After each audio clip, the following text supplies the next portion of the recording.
5강 꿈에 대해서는 세 번째, 사드 이재명 21세기 이순신. 이재명이든 아니든 사드를 막는 사람이 저는 21세기 이순신이라고 생각합니다. 이순신이 외적을 격파한, 외선을 격파하는 것보다 나는 오늘날 사드를 막는 게 더 큰 일이라고 생각을 합니다. 그래서 제목을 이렇게 뽑아봤습니다.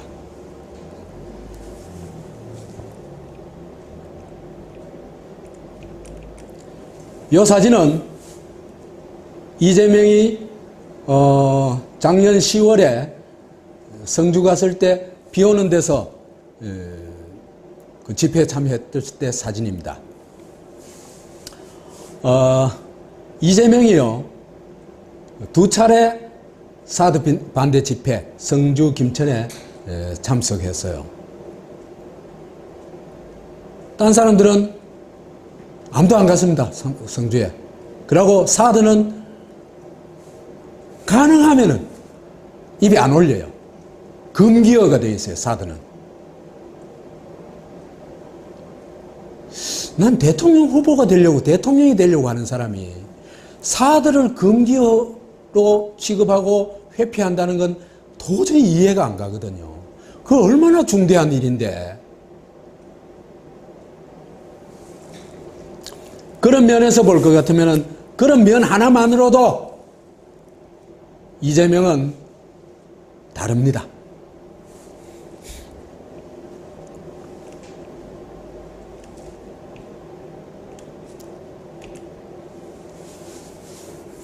사드는 죽는 길이다. 제가 요 앞에 64강에서 이 얘기를 충분히 했습니다만은, 했는데, 지금 우리는 북핵이 죽는 길이다 그러죠. 그죠? 정말 북핵이 죽는 길일까? 아니면 사드가 죽는 길일까? 이것도 저는 참 재미있는 질문이라고 생각해요. 만약에 북핵이 없었으면은 저는 한반도에서 제2의 한국전쟁이 일어났을 가능성이 제법 있다고 생각합니다.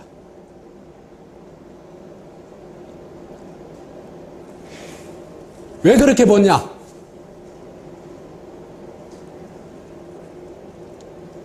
저는 북핵이 전쟁을 막고 있다고 생각을 합니다. 그죠? 핵무기가요,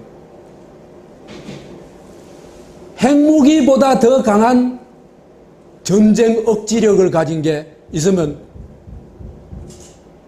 말씀해 보세요. 없습니다. 미국, 소련, 중국 이런 핵을 가진 나라들에 대해서, 그죠? 감히 공격할, 전쟁을 치를 엄두를 못 내죠. 왜? 저가 죽으니까. 이스라엘 쪼매난 나라도 핵무기 가지고 있으니까, 그죠? 그 주변 국가들. 핵은, 그죠? 남을 제압하는 힘이기도 하지만은 전쟁을 억제하는 강력한 힘이기도 합니다. 이걸 우리가 잘못 알면은 달 보고 개 짖는 소리를 자꾸 하게 됩니다. 그래서 이게 초강력 전쟁 억지력이고 잘 활용하면은 평화지킴이가 될 수 있다.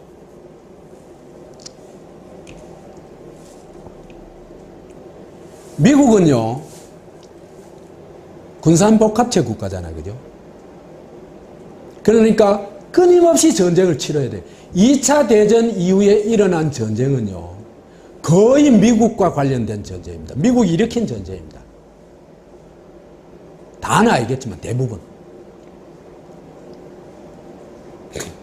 그래서 미국이 전쟁을 하는 방법이 딱 있어요.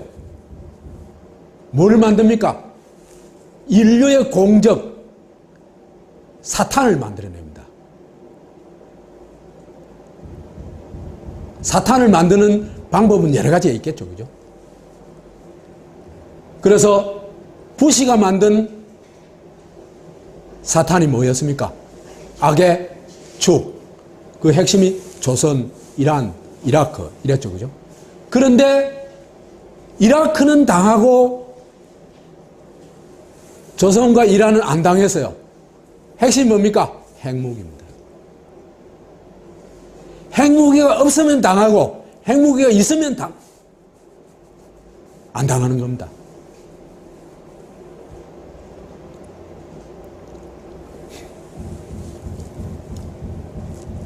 그래서 이라크의 교훈은 핵이 없으면 미국 앞에 빨강벗은 거나 마찬가지다. 이 얘기가 됩니다.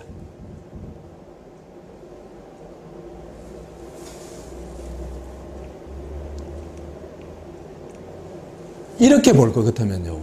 한반도에는 세 가지 초강력 전쟁 억지력이 있습니다. 하나는 핵 강대국, 핵 최강대국, 미국이 있잖아요. 그죠? 주한미군이 버티고 있죠. 그렇죠. 그죠? 이거는 어떤 전쟁 억지력입니까? 대북 전쟁 억지력이죠. 이보다 더 강력한 전쟁 억지력은 없습니다. 그죠? 그런데 미국이 쳐들어갈 수도 있잖아요.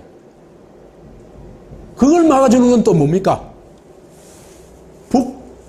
북의 핵과 미사일입니다. 이게 대미 전쟁 억지력입니다. 왜? 쳐들어가가지고 핵전쟁이 일어나면은 그거는 뭐 인류의 재앙이죠. 함부로 전쟁을 할 수가 없다는 겁니다. 그 다음에 세 번째로, 만약에 핵전쟁이 일어났을 경우에 중국과 러시아까지 참전 안 할 수가 없습니다. 참전할 수 있는, 안 하도록 만드는 방법은요, 그 조선, 북한 애들이 그런 거는 막 빠꿈이에요. 그래서 조선과 중국의 핵이 대미 반경력을 가집니다. 미국에도 핵폭탄 날릴 뻔했다는 겁니다. 이렇게 세계의 초강력 전쟁 억지력이 한국에서 지금 작동하고 있다. 그래 얘기를 할 수 있습니다.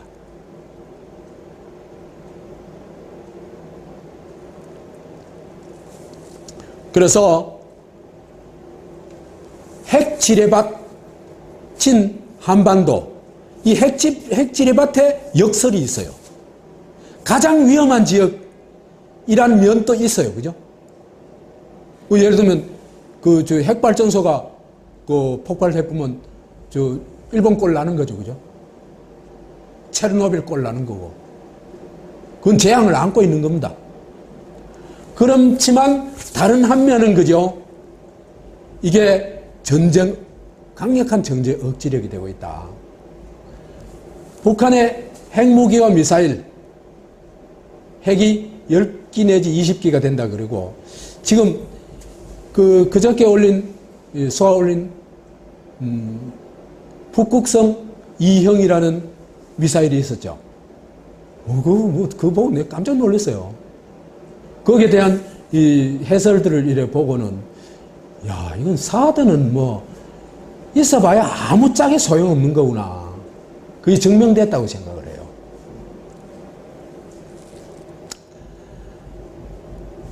여하튼, 남쪽에 핵발전소가 있는데 그것도 대체로 어디에 집중되어 있어요? 영남과 동해안, 그죠?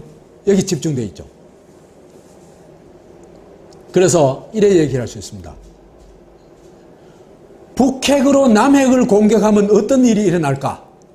만약에 전쟁이 일어나가지고 북핵에서 남핵으로 경주, 또 어디에요? 고리, 울진, 또 영광 이런데 한 수십 기만 쏴버리면 어떻게 될까? 이건 뭐 한반도 정도가 아닙니다. 인류적 재앙이 옵니다. 아마 기후변화까지 올 거예요.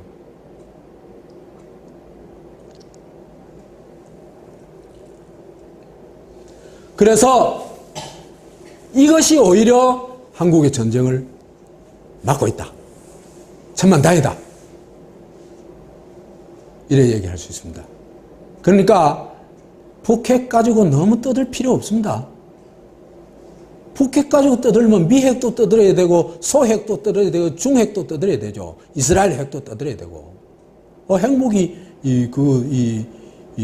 기존에 가지고 있는 핵무기는 그대로 위험하지 않은 건가요?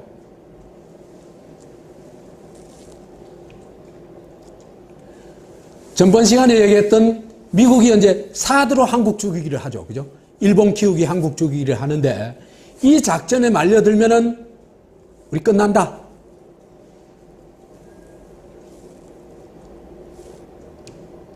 중국이 보복을 하게 되면 한국 경제에 엄청난 타격이 일어날 수밖에 없습니다.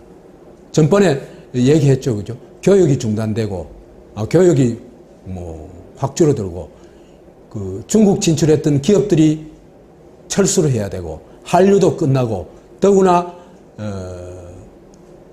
한국 주력 산업 죽이기에 본격적으로 나선다면 한국이 버텨나갈 길이 없다. 거기에다가, 그래 되면은요, 지금 우리 전번에 얘기했던 가계부채가요, 폭발할 수밖에 없습니다. 그러면 아파트 값은 폭락할 수밖에 없습니다. 그러면요, 경제 파산이 와요. 이거는 지금요, 아고라에만 가도 이런 정도 인식은 팽배해 있습니다.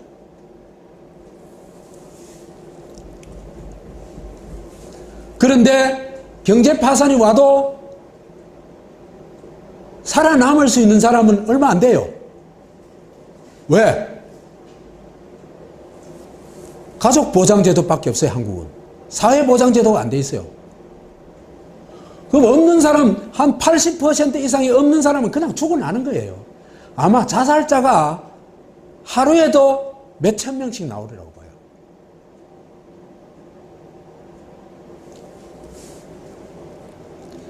가계 파산은 금융 파산으로 이어집니다. 반드시. 돈을 받을 수가 없는데 금융기관이 돌아가겠어요?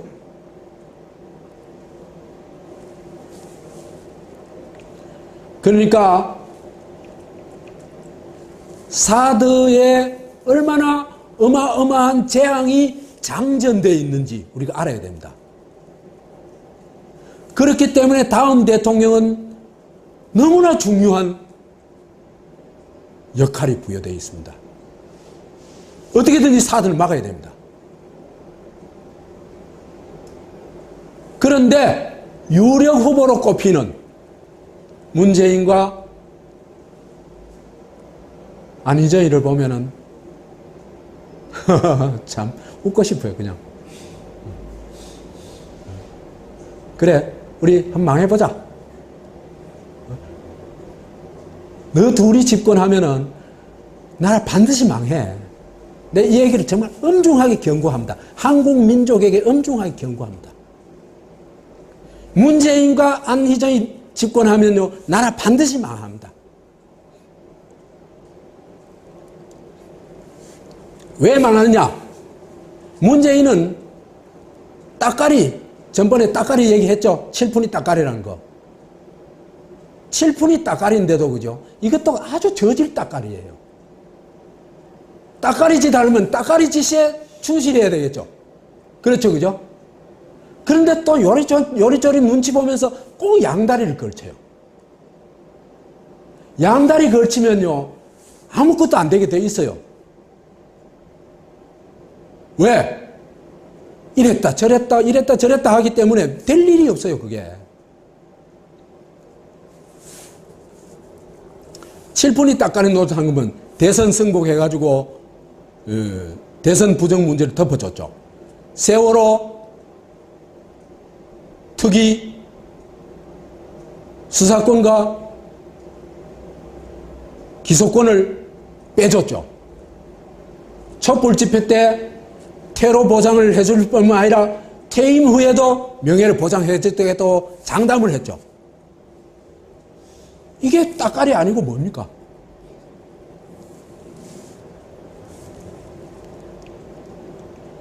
그런데 이 무한충성 칠푼이 따까리가요, 바른정당보다 더 심각해요. 바른정당은 탄핵이 기각되면 국회의원들이 총사퇴하겠다고 그랬어요. 그런데 문재인은 뭐라 그랬어요? 그래도 승복하겠습니다. 이렇게. 이만하면 그죠? 정말 무한충성 따까리라고 할 수 있겠죠. 박정희가 일본 제국에 무한충성하고 한 거하고 똑같습니다.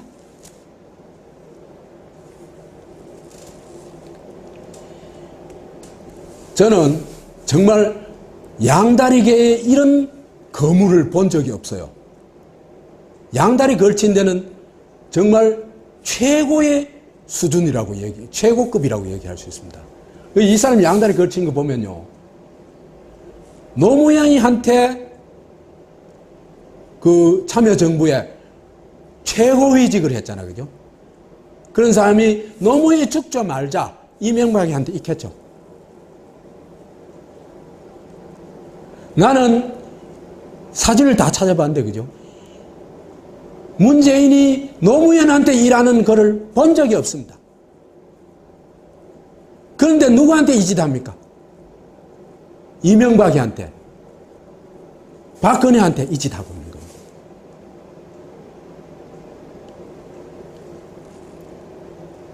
그 다음에 뉴라이트, 이승만이 박정희 찬양하고 묘소 찾아가고, 그 뉴라이트하고 민주정부에 또 양다리 걸치기를 한 겁니다.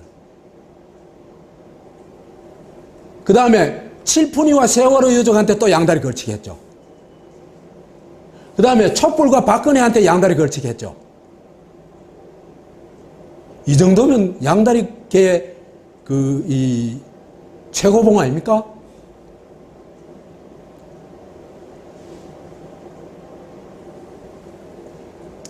그 중에서도 환상적 걸치기가 이번에 딱 나왔어요. 뭐냐 하면은 SBS에서 제출한 대통령 지원자 이력서 종교란에 뭐라고 써냐면, 불교를 좋아하는 천주 교도이며 사돈이 목사다. 꼭 먹고 알 먹고 똥까지 먹겠다, 이 얘기입니다. 이거 3다리 종교죠. 2다리, 우리는 보통 2다리밖에 없는데 이 사람 다리가 3개 모양이에요. 3다리 종교예요. 3다리 걸치기예요. 이 정도면은 갈불 도리가 없는 겁니다.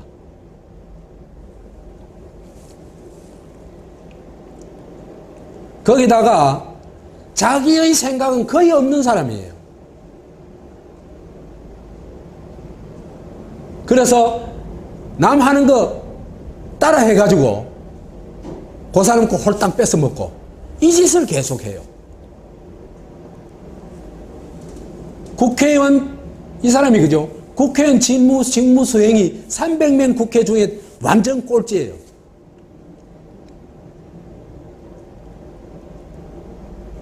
공약 이행률도 완전 꼴찌.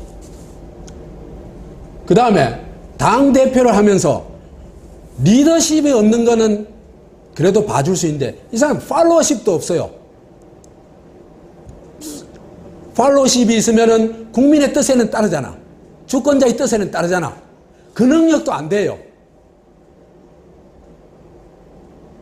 나는 어떻게 이렇게 무능한 사람이 있을 수 있을까?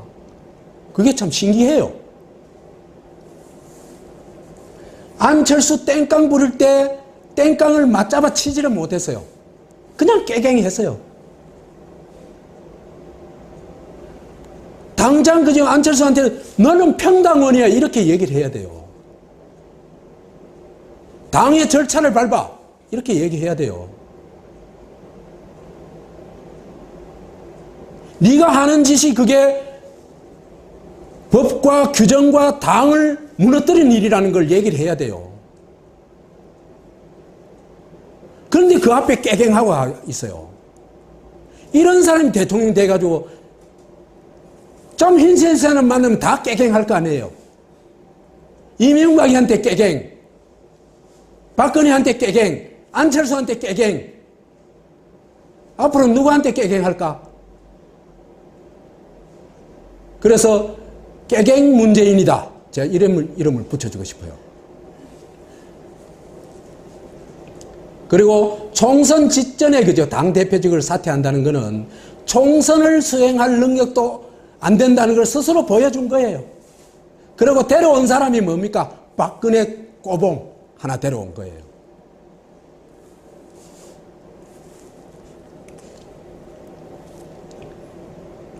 그 다음에 이재명이 말한 걸 그죠? 줄줄이 따라가며 해요.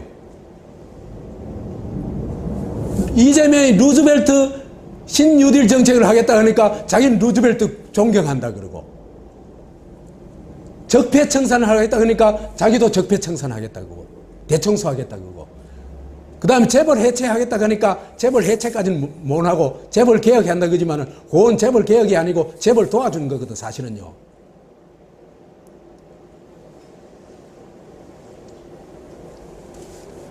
그런데 이 사람한테는 그래도 탁월한 능력이 하나 있어요. 탄핵이 이제 확실해지자 있잖아, 그죠? 마치 자기가 탄핵에 앞장섰던 인물인 양 숟가락 신공을 발휘합니다. 숟가락을 딱 갖다 얹는 거죠. 야, 이 밥상은 내 거야. 그러면서 이재명이가 했던 얘기들을 다 자기가 씹어 뿌려가지고 이재명이를 흡수해버립니다. 그러면서 이재명의 지지율이 곤두박질 칩니다. 이재명 죽이기에 주범이 문재인입니다.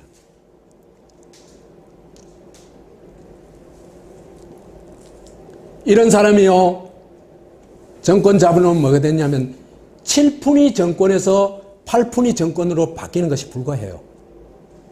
7푼이 정권이 뭐냐 하면은 무지 정권인 겁니다. 뭐가 뭔지 아무것도 모르는 겁니다. 8푼이 정권은 뭐냐 하면은 뭐 아는 체 하지만은 뭘 해낼 능력이 하나도 없는 무능 정권입니다. 저는 이거 장담해요. 지금 쭉 봤잖아요. 저 능력 가지고 뭘 하겠어요? 10년 동안 하는 거 봤잖아요. 아무것도 해놓은 게 없잖아요.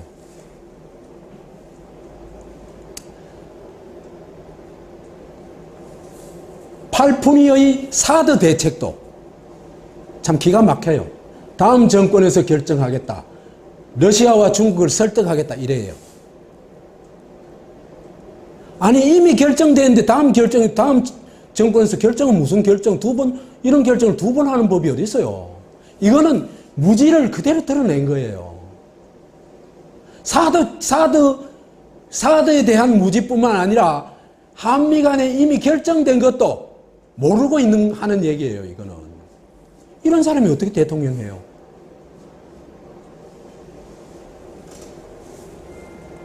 그래서 이 사람 보면요. 문제 인식 능력은 7푼이 수준이고 대책은 8푼이 수준이다. 이런 얘기할 수 있습니다. 제 얘기에 과장이 있다면 댓글로 달아주세요.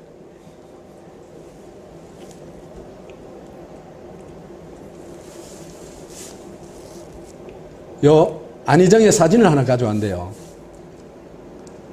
안희정, 이광재가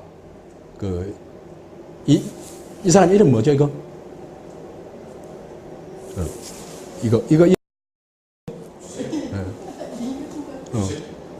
명박이. 이 명박하고 써가지고 정말 활짝 웃는 모습입니다. 난 사람이 이렇게 좋아하는 모습을 참,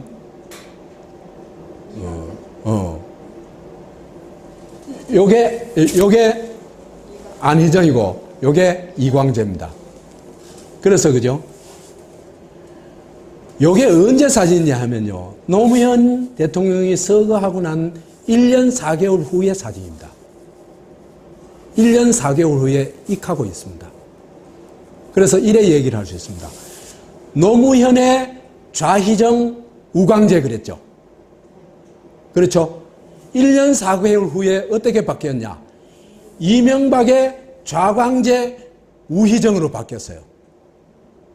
이 사람들의 본질을 너무나 잘 보여주는 사진이 바로 이 사진이다.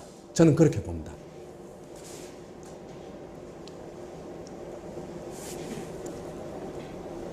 이광재도 돈 먹어가지고 그 강원도지사 잘렸죠.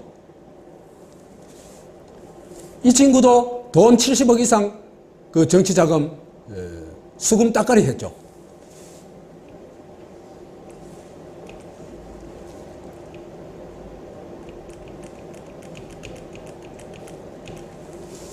있잖아, 그죠? 양심수락을 끝으면은 보통 이 독재 정권 하에서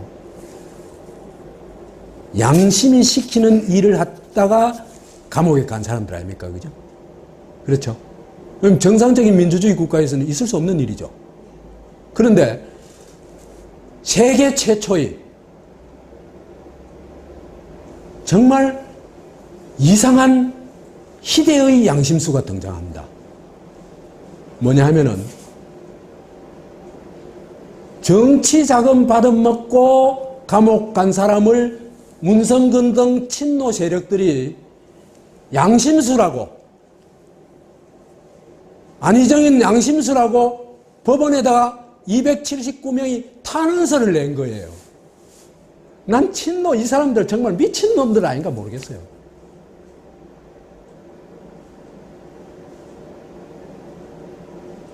난 세상에 이런 양심수가 있다는 건 처음 들었어요.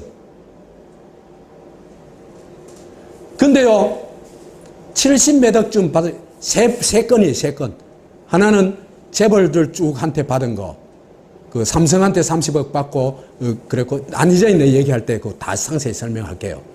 그 중에 여하튼 12억 1천만 원은 그죠? 안희정이 개인적으로 사용한 돈이라고 해요. 검찰에서 그렇게 발표를 했어요. 그러니까 정치자금 받아가지고 그 중에 12억은 자기가 따까마시 한 거예요. 이 사람을 양심수라고 이렇게 탄원서까지 올리는 친노는 뭐예요, 이 사람들? 박사모보다 나아요, 이 사람들. 전혀 낫지 않습니다. 내 눈에 박사모하고 똑같아요. 근데요, 이 안희정이는 따까리 중에서도 돌림 따까리예요. 주인을 돌려가면서 따까리 노릇하는 거예요. 그 올라운드 따까리, 올라운드 따까리. 우리 흔히 올라운드 플레이어라고 하잖아요, 그죠? 이 사람은 그런 재주는, 따까리 재능은 정말 빼어난 것 같아요. 환상적이에요. 노무현 때는 수금 따까리를 했어요. 재벌들한테 돌아다니면서 돈 받아가지고. 그 다음에 이명박 때는 4대강 따까리를 했어요. 4대강 찬성하고. 박근혜 때는 박근혜 응원한 댓글들이 많습니다. 박근혜에게 힘을 모아줘야 된다는 이 있잖아요, 그죠? 박근혜한테는 응원 따까리 했어요. 그 다음에 이재명이 구속 안 된 거 준수해야 돼. 법원의 판단을 준수해야 된다. 이재용이. 그 재벌 옹호 따까리 해야 돼. 그 다음에 미국 사드도 한번 결정한 거는 일수불태다. 물르면 안 된다. 또 미국 사드 따까리. 이 사람 정치 장녀예요. 나는 황교안하고 안희정하고 대통령 출마한다면은 황교안을 찍습니다. 그 이유는 우리 나중에 얘기를 합시다. 이 사람은 절대로 안 됩니다.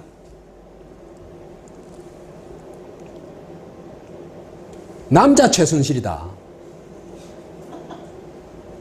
노무현 비선 실세로 삥땅 듣고 선거에 출마해가지고 한다는 얘기는 노무현 팔이 한 힘밖에 없어요. 노무현한테 충성했다. 노무현 대신 감옥 갔다. 지가 돈 받아가지고 감옥 가라 놓고는 왜 노무현 대신 감옥 가요? 말도 안 되는 소리 하고 있네. 그게 노무현 팔이의 천재예요. 그 노무현 사위예리도 사실은 그 얘기예요. 야, 참 대단하다. 장례식장 가서 와가지고 노무현 팔이 하는 놈이네. 이 얘기예요.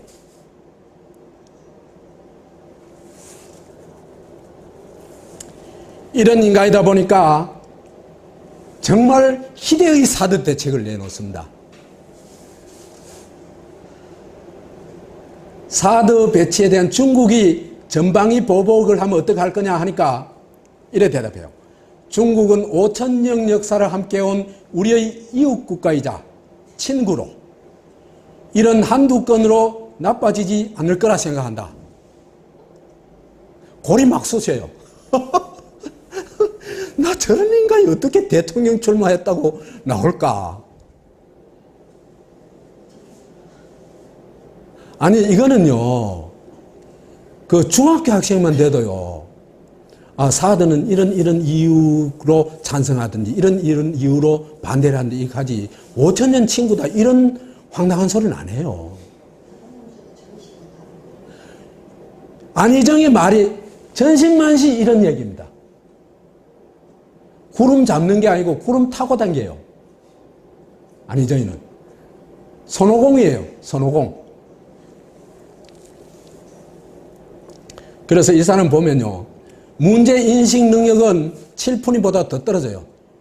그래서 반푼이 수준이고 대책은 거의 백치 수준이 백치 수준. 아, 친구기 때문에 뭐 괜찮을 거다. 이렇게 하는 게 그 백치지 뭐예요.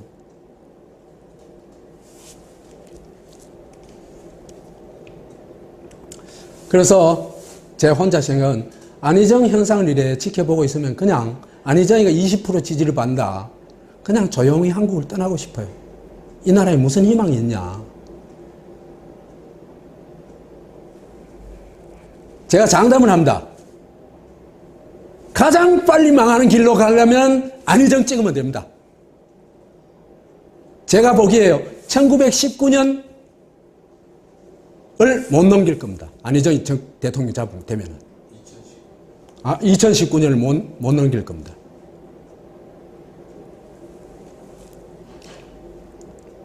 오늘 제가 쓸데없이 장담을 많이 합니다만은 제 생각은 그렇습니다. 이재명의 사드 전략. 이재명은 명확하게 사드 배치 결정을 처리하겠다고 얘기를 하고 있죠. 그리고 그 가능하다고 얘기를 합니다. 제가 볼 때도 가능합니다. 누구 힘을 이용하면 됩니까? 중국 힘입니다. 그 다음에요. 북한 힘도 이용해야 됩니다. 북한, 중국 힘을 이용하면요. 미국 식겁합니다. 어떻게 식겁하는지는 나중에 우리 또 기회 되면 한번 얘기할게요. 왜? 한반도에서 미국이 쫓겨나 버리면 그죠? 미국의 패권은 끝납니다. 한국이 중국으로 기울어 보면 중국이 동아시아뿐만 아니라 아시아 패권을 가집니다. 그거는 뭐 불보듯 뻔합니다. 일본은요 이미 망해간 나라예요. 일본이 중국을 대항할 힘은 없습니다.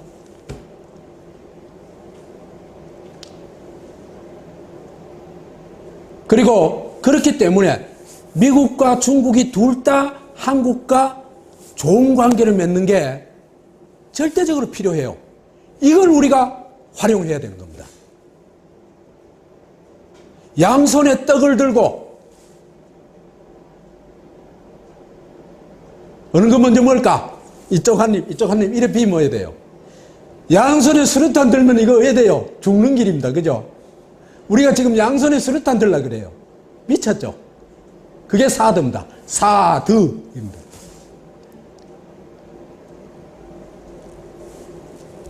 그래서 협상은 가능하다. 트럼프 정권 하에서는 더욱 유리하다. 트럼프가 이게 그죠? 근거 없는 인간이에요. 그러니까 이 말하면 이리 가고 저 말하면 저리 가고 이래요. 이 호작질할 가능성도 있지만요. 이 사람은 장사치거든요. 그러니까 이익이 되면 해요. 한국을 잃을 수 있다는 생각을 하면요. 장사는 절대로 그 미친 장사 안 해요. 그러니까 트럼프하고는 협상이 가능하다 이런 얘기입니다.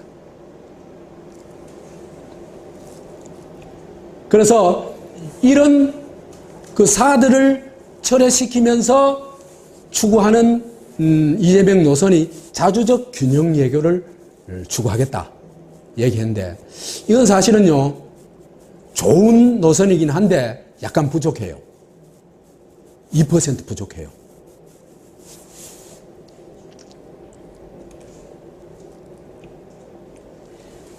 다시 말해서 자주 외교, 균형 외교로는 불충분하다. 한국 문제를 제대로 풀어가기는 좀 부족하다. 이래 얘기할 수 있습니다.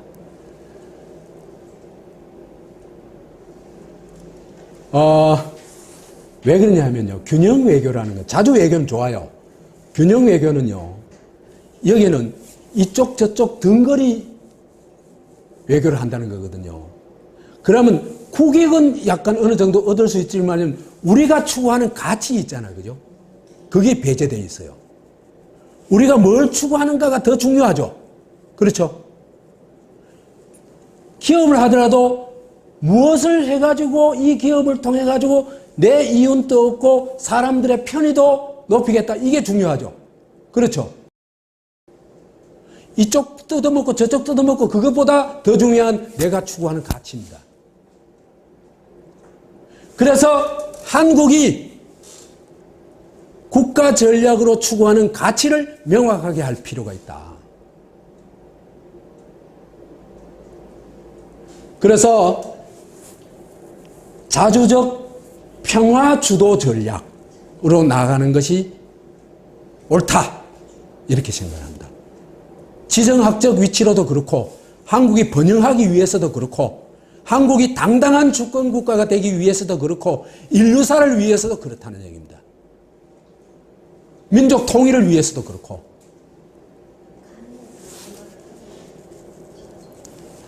그래서 반전 평화주의가 한반도 동북아 평화공존 통일의 절대 과제다. 이건 누구나 공감할 거 아니에요. 그죠? 이 반대로 가면 우리 망하죠. 그래서 한국의 외교 세계 전략의 기본 가치는 평화 공존으로 잡고 그걸 우리가 주도해 나가자. 이것이 평화 주도 전략입니다. 미국에도 요구하고 중국에도 요구하고 러시아에도 북한에도 요구하는 겁니다. 그걸 시범을 보여줬던 게 누굽니까? 김대중입니다.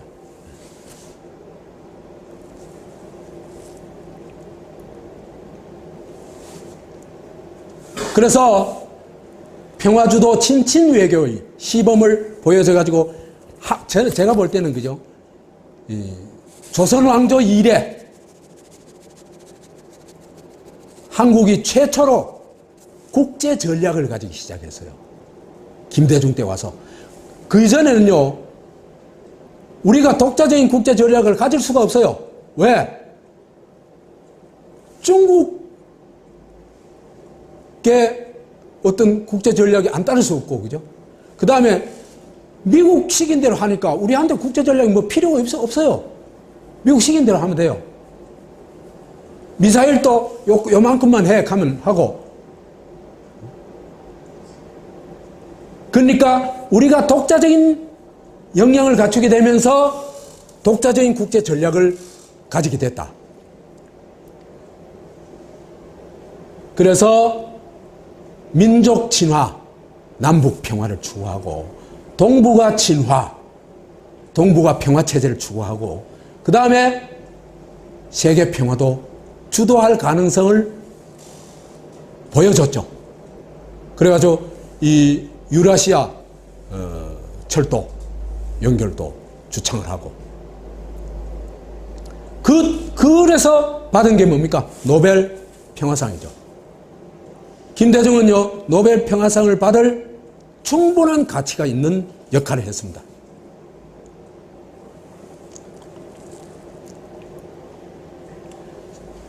지금 이 병역 의무는요, 이게 이제 그래서 사드가 없이도 우리가 자주 국방을 할 수 있다는 걸 이재명이 명확하게 얘기를 하고 있어요. 명확하게 얘기를 하고 있는데 그걸 설명하기 위해서는 지금의 의무병 제도가 얼마나 그 심각한 문제를 알고 있는지부터 조금 짚어볼 필요가 있습니다. 이게요, 병역 의무제는요, 지식 문화 시대의 치명적 재앙입니다. 왜 그러냐면요, 지식 문화 시대 4차 산업혁명기에는요, 개인의 뭐가 중요하냐면 열린 마음, 그 다음에 공감 능력, 그 다음에 창의성, 이런 게 결정적으로 중요하거든요. 예? 결정적으로 중요한데 이 병역 의무가 있으면 있잖아요, 그죠? 그 한참 정말 빛나는 20대 초반을, 그죠? 완전히 로봇으로 만들어 놓는 겁니다. 이게 얼마나 재앙이에요.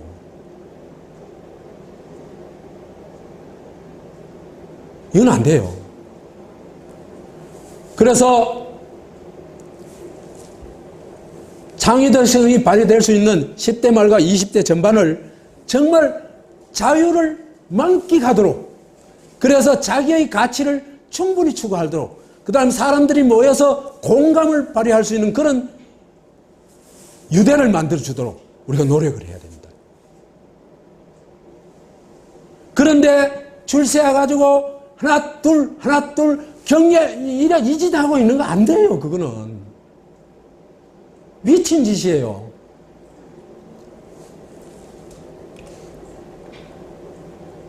그래서 20대 초반에 남자가 군대 복무하는 것은 국가적 재앙이고 이건 국가 범죄다. 저는 이렇게 단정을 합니다.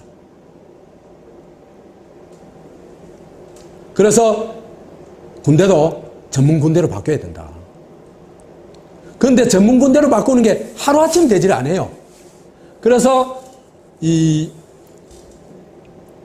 이재명이가 내놓은 게 선택적 모병제를 통해 가지고 자주국방을 실현하겠다는 겁니다. 그런데 이 말이 맞아요. 바로 하려하면은 여러 가지 이제 문제가 발생해요. 이런 걸 한 5년쯤 시행해보고 그 다음에 진짜 완전 모병제로 갈 수가 있어요. 오늘날 전쟁에서 자주국방의 첫 번째 과제는요, 군인이 아니에요. 무기예요, 무기. 그죠? 아니, 핵무기 가진 사람하고 소총 가진 사람하고 싸움하면 싸움이 되겠어요, 그게? 그러니까 얼마나 우수한 무기, 고도화된 무기를 가지고 있냐, 그건 핵심입니다. 그렇기 때문에 이 문제도, 그죠? 반드시 해결해야 되는데, 방산비리 척결, 이거는 이재명이 명확하게 이건 하겠다고, 그죠? 그 다음에 무기 생산의 자주권을 확보해야 돼요. 미국이 하라는 대로, 미국이 허용한 대로 따라가면 안 돼요. 그 다음에 무기 구입선을 90%는 미국에서만 사는 게 아니고 값도 보고 성능도 보고 해가지고 다변화하면요, 좋은 무기를 얼마든지 갖출 수 있어요. 돈은 반밖에 안 들고도. 미국에 목매달면요, 그만큼 손해예요.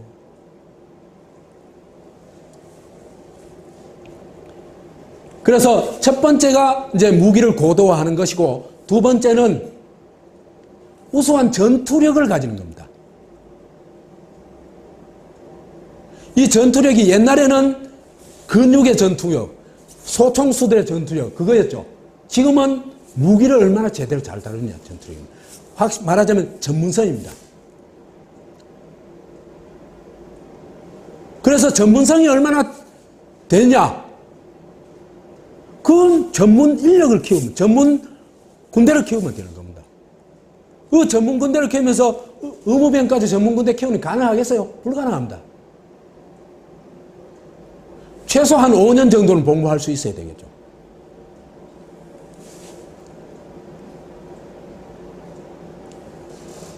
그래서 10만 전투 전문부대를 양성하겠다고 했는데 저는 이건 10만으로 조금 부족하다고 생각합니다. 차차차차 늘어가면 되겠죠. 그죠? 그 다음에 또 하나는, 그 다음에 이제 세 번째 과제가 뭐냐면 이걸 백업을 어떻게 해주냐. 무기 체계를 갖추고 전투 전문 인력을 갖추고 나면 이걸 행정 지원, 그죠? 백업을 어떻게, 지원을 어떻게 해주냐. 이거거든요. 지원해주는 거는요, 웬만한 사람 하면 돼요. 그 뭐 육군 사관학교 안 나와도 돼요. 사관학교 사실이요. 그 얘기를 하지 맙시다. 그래서 지원 업무 직업 군인 20만 건데 20만 필요 없어요. 제가 볼 땐 10만이면 충분해요. 그러니까 군대에서 그죠? 전투와 무관하게 돈 벌어먹고 사는 사람이 너무 많아요. 이거 안 돼요. 징집병을 언제 병역 의무자들이 지금 43만이라는데 그걸 20만으로 줄이면은 이 군대를 10개월 정도로 줄일 수 있다고 그래요. 스마트하죠? 진짜 경상도 말로 날씬빠꿈해요. 날씬빠꿈하다는 말 들어보셨죠?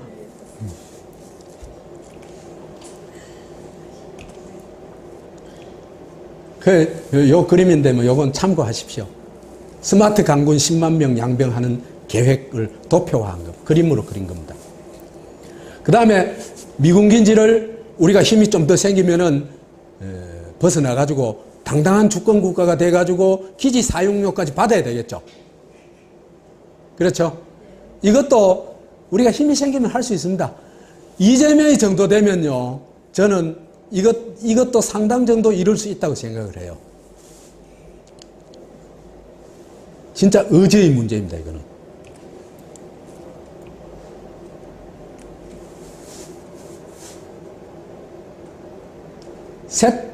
사드 세퇴. 세퇴라는 건 뭐냐면 유세한다 그러죠. 유세한다는 건 말로 돌아다니면서 말로서 사람들을 설득하는 거, 달래는 거거든요. 그래서 설명한다 할 때 그 설자 있잖아요. 말씀 설자. 그게 남들한테 대중적으로 할 때는 세라고 읽어요.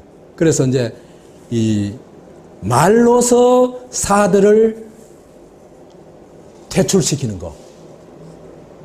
그러니까 이게 굉장한 거다. 그 얘기입니다.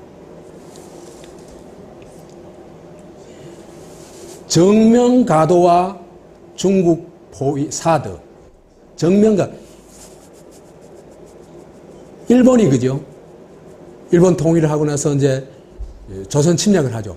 조선 침략할 때 그때 요구한 게 뭡니까? 정명가. 명나라를 치는데 길을 빌려달라 그런 거죠. 그렇죠?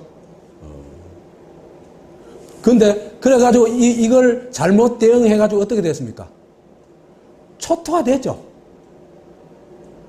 그렇죠? 생산량이요. 3분의 1로 줄어듭니다. 3분의 1로. 토지 생산량이. 그만큼 초토화돼 버립니다.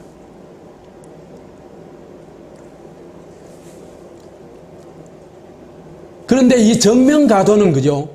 왜와 조선 명나라 연합군의 싸움이 될 수밖에 없어요. 왜? 명나라 쳐들어간다고 하는데 명나라 가만히 있을 수 있겠어요? 못 가만히 있죠.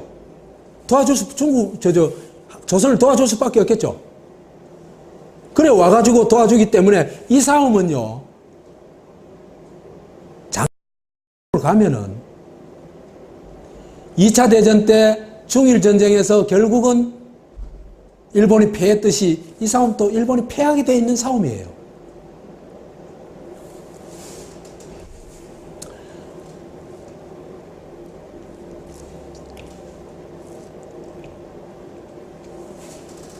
그런데 사드는요, 이거 한번 배치를 해놔놓으면은 미중 싸움에 한국이 독박을 쓰고 아까 우리 전번 시간에 얘기했다시피 망국으로 갈 수밖에 없어요. 사드 배치를 하면은. 이렇게 볼 것 같으면은 임진왜란의 일본군의 침략보다 더 무서운 것이 사드 배치다. 이렇게 얘기할 수 있는 겁니다.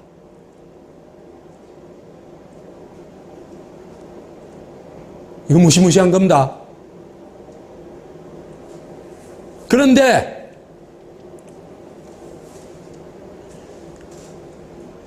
일본이 쳐들어왔을 때 이기게 된 결정적인 게 뭡니까? 이순신이 해전에서 외선을 격파하고 해상권을 장악한 거죠. 미국이 지금 태평양을 장악한 거 비슷한 겁니다. 그러니까 보급로가 끊어져 버린 겁니다. 완전히 일본 왜구들이 도간의 덩치가 되어버린 거예요. 그래가지고 우리가 이긴 겁니다.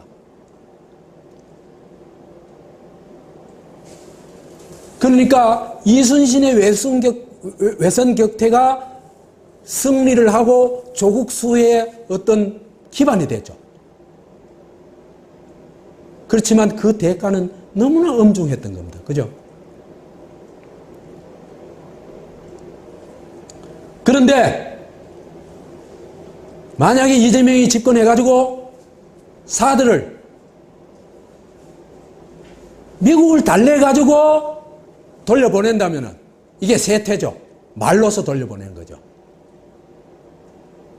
힘 안 들이고 돌려보낼 수 있다면 우리가 겪어야 될 재앙을 예방하는 거죠. 치료의학이 더 중요해요? 예방의학이 더 중요해요? 예방의학이 훨씬 중요하죠.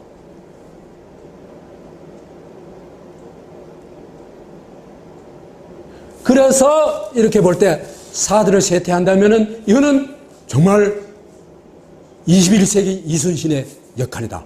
이렇게 보는 겁니다. 저는.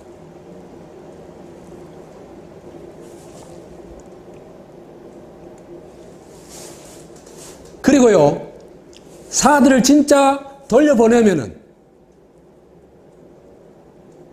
그 보너스가 어마어마합니다. 보너스가. 하나는요, 이제는 미국이 한국을요, 꼬봉 취급 못 합니다. 이때까지 그죠? 한국인이 미국한테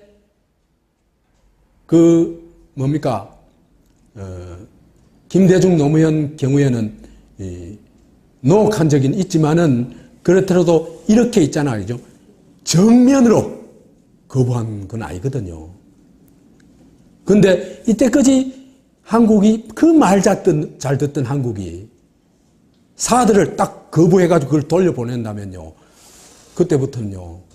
미국한테는 한국은 이제는 파트너로 인정 안 하고는요.